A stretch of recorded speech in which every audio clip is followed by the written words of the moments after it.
এই সমস্যাগুলো যদি আমরা বাচ্চার মায়ের পেটে থাকা অবস্থা শনাক্ত করতে পারি, হয়তোবা বিভিন্ন ধরনের প্ল্যানিং করতে সুবিধা হবে যে বাচ্চারা পৃথিবীতে আসলে আমাদের আসলে কি করা উচিত। যদি আমরা নাই জানি, অনেক সময় দেখা গেছে বাচ্চা জন্ম হওয়ার পর পরে মারা যায়। আসসালামু আলাইকুম, আমি ডক্টর সাইফুল ইসলাম সাহিব, কনসালটেন্সিওলজিস্ট এন্ড ইন্টারভেনশন আল্ট্রাসাউন্ড স্পেশালিস্ট।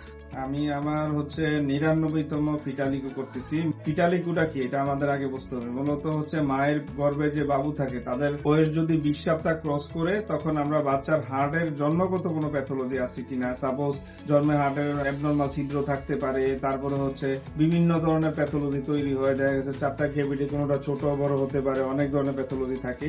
এই সমস্যাগুলো যদি আমরা বাচ্চার মায়ের পেটে থাকা অবস্থা শনাক্ত করতে পারি, হয়তোবা বিভিন্ন ধরনের প্ল্যানিং করতে সুবিধা হবে যে বাচ্চারা পৃথিবীতে আসলে আমাদের আসলে কি করা উচিত। যদি আমরা নাই জানি, অনেক সময় দেখা গেছে বাচ্চা জন্ম হওয়ার পর পরে মারা যায়। অথবা আমি আমার এই ভিডিওর মাধ্যমে সবাইকে ইনফর্ম দিব যে যাদের গর্ভে বাবু থাকবে তারা চাইলে 20 সপ্তাহ পরে আপনি আপনার বাচ্চার ফিটালিকু করতে পারেন। এবং আমরা যে ফিটালিকুটা করতেছি, মূলত এই মায়ের আগের বাবুর হার্টে ছিদ্র ছিল, যে কারণে বাচ্চা জন্ম হওয়ার পরে কিন্তু ওপেন হার্ট সার্জারি করা লাগছে। আমরা আলহামদুলিল্লাহ দেখলাম যে পুরো স্ক্যানিং করার পরে আমার কাছে মনে হয়েছে যে বাবুর হার্টটা আলহামদুলিল্লাহ সব লেভেলে সব দিক দিয়ে ঠিক আছে। আমরা একটু দেখাবো আমরা কিভাবে স্ক্যানিংটা করবো। দেখেন বাচ্চার হার্টের কি স্পষ্ট একদম, ভেন্ট্রিকল গুলা ক্লিয়ার। এটা লেফট ভেন্ট্রিকল, রাইট ভেন্ট্রিকলে মডারেটর ব্যান্ড আছে। লেফট এট্রিয়াম, রাইট এট্রিয়াম, প্রতিটা স্ট্রাকচার সুন্দরভাবে মুভমেন্ট করতেছে এবং প্রতিটা ভেন্ট্রিকুলার সাইজ, শেপ সব সিমেট্রিক্যাল। এবং এই যে এওটার যে বাল্ব এবং এদিক দিয়ে ভেন্ট্রিকল গুলার বাল্ব, এগুলো মুভমেন্ট স্বাভাবিক, কোনো অ্যাবনর্মাল মুভমেন্ট নাই। এবং আমরা প্রতিটা প্যারামিটার দিয়ে দেখেছি যে প্রতিটা প্যারামিটার সব ঠিক আছে। বাচ্চাটার কিন্তু এনিমেলি স্ক্যান করা হয়েছে। তো এনিমেলি স্ক্যানে কিন্তু বাচ্চার ফেসে কোনো নাক কাটা, ঠোঁট কাটা আছে কিনা, কোনো চোখে কোনো অ্যাবনর্মাল আছে কিনা, ফেস ভিউতে আমরা কিন্তু দেখতে পাই।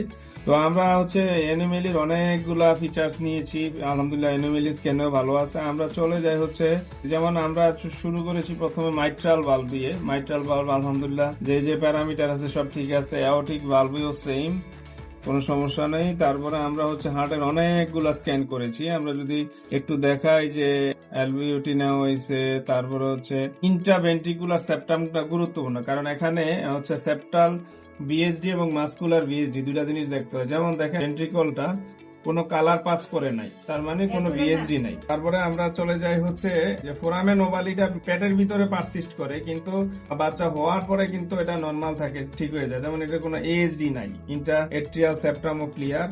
এই নিয়ে আমরা অনেকগুলা ছবি নিয়েছি, আবার লাইভ দেখানোর চেষ্টা করছি যে বাচ্চার হার্টের মুভমেন্টটা কেমন, কতটা স্বাভাবিক হার্টের মুভমেন্ট কেমন হয়। এবং আমরা নিশ্চিত করে বলতে পারি যে বাচ্চার হার্টে কোনো ধরনের আলহামদুলিল্লাহ কোনো প্যাথোলজি নাই। তো রোগীটার জন্য দোয়া ও শুভকামনা রইল। যারা ফিটালিকু করাতে চান অবশ্যই ডিসপ্লে দেওয়া নাম্বারে যোগাযোগ করবেন।